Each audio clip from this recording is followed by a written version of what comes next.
ओम नमः शिवाय, हर हर महादेव, जय महाकाल। कैसे हैं आप सभी शिव भक्त? आप सभी शिव भक्तों को मेरा प्रणाम।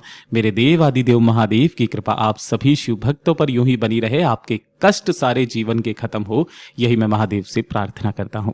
देखिए, हम सबको पता है कि कल 1 अप्रैल 2026 का दिन है और कल के दिन पड़ रही है चैत्र मास के महीने की पूर्णिमा, जिसे चैत्र पूर्णिमा के नाम से भी जाना जाता है। और पूज्य गुरुजी ने इस चैत्र पूर्णिमा का सबसे खास, सबसे अचूक शिव महापुराण का उपाय बताया था। एक अखंड अक्षत वाला वो उपाय जो आपको चंद्रमौली महादेव के नाम से करना होता है। पूज्य गुरुजी ने कहा था कि जब आपके जीवन के कष्ट, आपके जीवन के दुख दूर नहीं हो रहे हैं, कोई कामना महादेव से मांग मांग करके थक गए हैं लेकिन कामना आपकी पूरी नहीं हो रही है, तो मात्र एक पूर्णिमा इस चंद्रमौली महादेव के नाम के उपाय को कीजिएगा। अगली पूर्णिमा तक आपकी वो कामना जरूर पूरी होगी।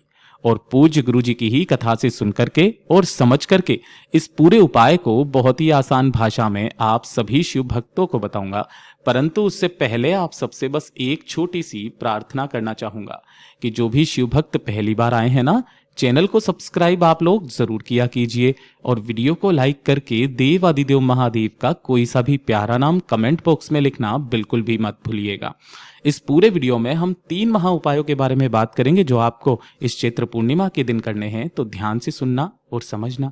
सबसे पहले बात करते हैं हमारे पहले वाले उपाय की, क्योंकि ये वाला जो उपाय पूज्य गुरुजी ने कहा था, एक अखंड अक्षत का उपाय, जब आपकी कोई कामना, कोई इच्छा, कोई हृदय की बात महादेव तक ना पहुंच रही हो, पूज्य गुरुजी ने कहा पूर्णिमा की तिथि के दिन जो व्यक्ति इस उपाय को कर लेता है, अगली पूर्णिमा आने से पहले उसकी वो मनोकामना निश्चित रूप से पूर्ण होती है। पूज्य गुरुजी ने कहा था इस वाले उपाय के लिए आपको ज्यादा कुछ नहीं लेना है, मात्र 1 लोटा जल आपको लेना है अपने घर का तांबे के कलश में, और हो सके तो इसके अंदर जो भी पवित्र नदी का जल आपके पास में हो, जनरली गंगा जल हमारे पास में होता है, तो थोड़ा सा गंगा जल इसके अंदर मिला लेना है। ठीक है, इसी के साथ में आपको लेना है एक बेलपत्र जो कहीं से भी खंडित कटा फिटा ना हो। काफी सारे भक्त इस नीचे की डंडी को तोड़ करके शिव पर चढ़ाते हैं, लेकिन ये जो नीचे की डंडी है आपको तोड़ना नहीं है। ये जो डूट होता है गणमान्यों का स्थान होता है, नहीं मिलता है महादेव की शिवलिंग से उठाना, धो करके काम में ले लेना।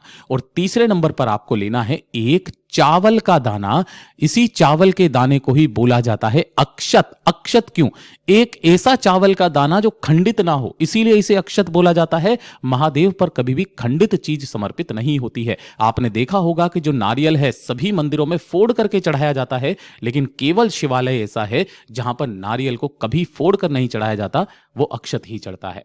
तो पूज्य गुरुजी ने कहा मात्र एक चावल का दाना और इन सभी को लेकर के आपको पहुंचना है भोलेनाथ के मंदिर में शिवलिंग के पास, और साथ ही साथ आपको एक दीपक जरूर तैयार करना है।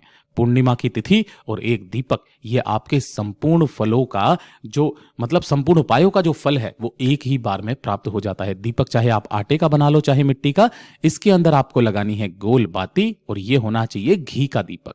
जैसे ही आप महादेव के मंदिर में पहुंचोगे शिवलिंग के पास में, सबसे पहले आप पहुंचोगे चौखट पर, शिवालय की चौखट पर, मंदिर की चौखट पर।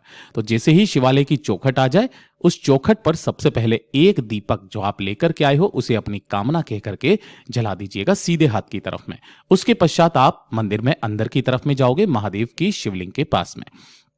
यहां पहुंचकर शिवलिंग के पीछे की तरफ आपको आसन लगा करके बैठना है, जिससे आपका मुख उत्तर दिशा की तरफ में हो जाए। जब भी आप इस उपाय को करें ध्यान रखना आप अपना जो मुख है वो या तो उत्तर दिशा की तरफ में रखोगे या फिर पूर्व दिशा की तरफ में रखोगे। ठीक है ना? इस तरीके से ही आपको बैठना है। सबसे पहले जो भी पूजा पाठ अर्चना आपको करनी है, पूर्णिमा की तिथि है, महादेव से जो मांगना है वो मांग सकते हो। जब आप इस उपाय को करेंगे तो सबसे पहले जो 1 लोटा शुद्ध जल आपने लिया है, उस 1 लोटे शुद्ध जल को अपने दोनों हाथों में लेकर के श्री शिवाय नमस्तुभ्यम मंत्र का स्मरण करते हुए जल से शिवलिंग का पहले अभिषेक करेंगे, जिसके अंदर आपने गंगा जल मिलाया हुआ है। ठीक है, जल से शिवलिंग का अभिषेक करने के पश्चात आपने जो एक चावल का दाना लिया है, उस एक चावल के दाने को अपना नाम और गोत्र बोल करके महादेव की शिवलिंग के ठीक शीर्ष पर समर्पित कर देना। और उसके पश्चात जो आपने एक बेलपत्र लिया है, उस एक बेलपत्र को इसी चावल के दाने के ऊपर अपनी कामना कह करके, किनके नाम से? चंद्रमौली महादेव के नाम से आपको इस बेलपत्र को शिवलिंग पर जो व्यक्ति समर्पित करके अपनी कामना कहकर पूर्णिमा तिथि के दिन आ जाता है, चाहे फिर कितनी भी बड़ी उसकी कामना क्यों ना हो, अगली पूर्णिमा आने से पहले उसकी वो मनोकामना पूरी जरूर हो जाती है। पूज्य गुरु जी का बहुत अद्भुत और अचूक उपाय है, जरूर से कीजिएगा। अब बात करते हैं हमारे दूसरे वाले उपाय की। और ये जो दूसरा वाला उपाय है, किन लोगों को करना है कि अगर आपके जीवन में सुख नहीं है, शांति नहीं है, आपके जीवन के कष्ट खत्म होने का नाम नहीं ले रहे हैं, ना ही घर में सुख है, ना ही आपके जीवन में सुख है, कष्ट, कोई ना कोई परेशानी, कोई ना कोई तकलीफ, कोई ना कोई समस्या आपके जीवन में बनी हुई है और आप उनसे लड़ रहे हो, झगड़ रहे हो, फंसते चले जा रहे हो, निकलने का कोई रास्ता नजर नहीं आ रहा है। जब आपके दुख के आंसू सूखने का नाम ना ले, तो पूज्य गुरु जी ने पूर्णिमा का मात्र एक उपाय बताया। पूज्य गुरु जी ने तो यहां तक भी कहा कि जो व्यक्ति इस उपाय को, जिनको रात्रि में अनिद्रा में, मतलब अनिद्रा हो, रात को नींद नहीं आ रही है, रात में नींद में चलने की कोई बीमारी हो, वो सारी कष्ट, सारी परेशानियां आपके जीवन की क्षण भर में समाप्त हो जाती है। पूज्य गुरु जी ने कहा 7 चावल के दाने लेने हैं, जो कैसे होने चाहिए, अक्षत होने चाहिए, पूर्ण, टूटा हुआ चावल का दाना ना हो। इसी के साथ में आपको लेना होगा थोड़ा सा इत्र। अब चाहे इत्र कोई सा भी ले लेना, ध्यान रखना मैंने यहां पर ना तो परफ्यूम बोला है ना ही सेंट बोला है, मैंने यहां पर बोला है इत्र। तो छोटी सी डिब्बी आती है 10-5 रुपए की, वो डिब्बी ले लेना है आपको। और साथ ही साथ आपको लेना होगा एक सफेद फूल। अब ध्यान रखना, सफेद फूल में मैं फिर से वापस बता दूं क्योंकि बहुत दिनों के बाद में ये उपाय आया है। सफेद फूल एक केतकी का भी होता है और जो जनरली जो है ना वो बहुत आसानी से मिल जाता है, लेकिन भूलवश भी आपको केतकी का फूल नहीं लेना है। वो जो है बीच में से थोड़ा सा पीला पीला सा होता है, वो नहीं लेना है, क्योंकि केतकी का फूल महादेव पर समर्पित नहीं होता है। अगर आप भूलवश भी उसे समर्पित कर देते हो, महाराज 1000 गौ हत्या का पाप लगता है। इसके अलावा आपको जो सफेद फूल मिल जाए वो सफेद फूल ले लेना और 1 लोटा शुद्ध जल अपने घर का तांबे के कलश में आपको लेना है। इन सभी को लेकर के आपको अपने आसपास जो भी महादेव का मंदिर हो, है ना, वहां पर शिवलिंग के पास में पहुंचना है। कोशिश करना अगर आप इस वाले उपाय को आप अगर शिवालय जाकर के कर सको तो बहुत अच्छी बात है, वरना आप इस उपाय को बेलपत्र पेड़ के नीचे भी कर सकते हो। उसका भी तरीका मैं आपको बताऊंगा जो पूज्य गुरु जी ने कहा था कि कारणवश अगर आप रात्रि में कोई उपाय करें और नहीं जा सकते हो, तब आप अपने घर में लगे हुए बेलपत्र पर कैसे कर सकते हैं। जैसे आप शिव के मंदिर में पहुंचोगे, यहां पर आपको शिवलिंग के पीछे की तरफ आसन लगा करके बैठना है, जिससे आपका मुख उत्तर दिशा की तरफ में हो जाएगा। अपने सम्मुख में उस कलश को रखना। सबसे पहले 7 चावल के दाने अपना नाम गोत्र बोल करके इसके अंदर डाल दीजिएगा। 7 चावल के दाने डालने के पश्चात अब आपने क्या करना है कि जो एक फूल लिया है, उस एक फूल के ऊपर थोड़ा सा इत्र डाल करके, क्या करना है, इत्र डाल करके अपना नाम, अपना गोत्र और जीवन के कष्टों को खत्म करने की कामना कहकर के माता रानी के हस्त कमल से स्पर्श कराकर इसे महादेव की शिवलिंग के ठीक शीश पर समर्पित कर देना है। कैसे करके, इत्र लगा करके फूल को, ठीक है। और उसके पश्चात इस कलश को अपने दोनों हाथों में पकड़ना है। श्री शिवाय नमस्तुभ्यम मंत्र का स्मरण करते हुए चंद्रमौली महादेव के नाम से, किनके नाम से, चंद्रमौली महादेव के नाम से इस संपूर्ण जल को इसी फूल के ऊपर समर्पित कर देना। समर्पित कर देने के पश्चात ये वाला जो फूल है, इस फूल को यहां से उठाना, इसके ऊपर लगे हुए जल के छींटे आपको अपने ऊपर मारने हैं और फिर से वापस इस फूल को यहां नहीं रखना है, माता अशोक सुंदरी के स्थान पर ला करके रख देना। आपके जीवन के जितने भी कष्ट होंगे वो क्षण भर में समाप्त होंगे। पूज्य गुरु जी का इतना अद्भुत और अचूक उपाय है, ये जरूर से कीजिएगा।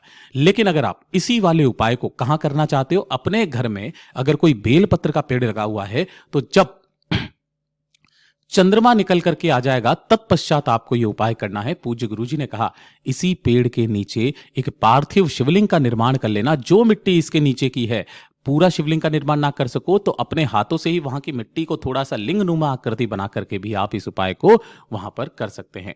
पूज्य गुरु जी ने कहा कि जब आप इस फूल को उठा करके अपने ऊपर छींटे मारोगे तो यहां पर इस फूल को फिर से वापस शिवलिंग पर समर्पित नहीं करना है, बेलपत्र पेड़ की जड़ों में जाकर के समर्पित कर देना है।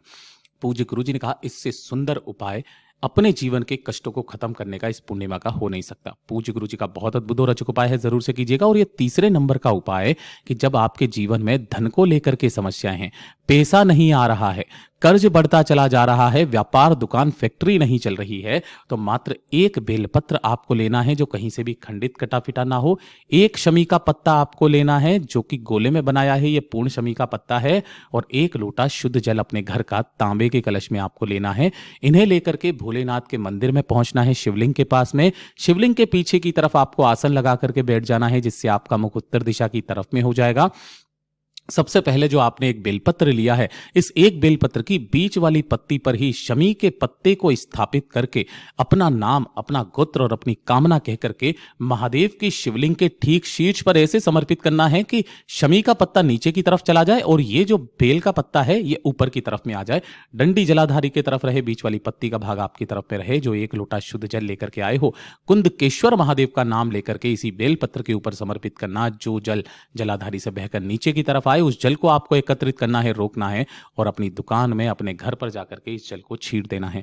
पूज्य गुरु जी ने कहा उसी दिन से आपके घर में मां लक्ष्मी का आगमन शुरू हो जाएगा। पूज्य गुरु जी के सभी उपाय बहुत ही ज्यादा खास और अद्भुत है, जरूर कीजिएगा। वीडियो पसंद आए तो लाइक करना, चैनल को सब्सक्राइब जरूर कीजिएगा।